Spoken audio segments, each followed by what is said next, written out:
Here's how to convert HEIC to JPEG for free on Windows. So if you have those iPhone photos, those HEIC, HEIF photos, you can just click and drag them into a file converter that I actually created that you can get for free in the description down below or the pinned comment.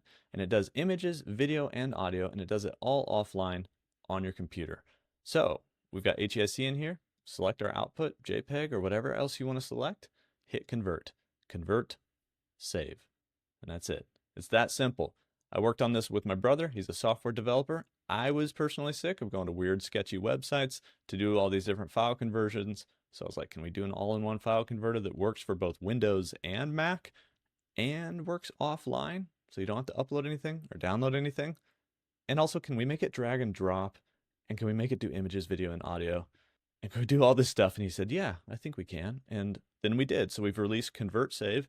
On these specific videos, it's for free in the description down below. You can try it for free for 7 days, and then if you like it, keep it. If you don't, then just use it right now for whatever conversions you need to do. I appreciate your support, and I'll see you guys in the next one.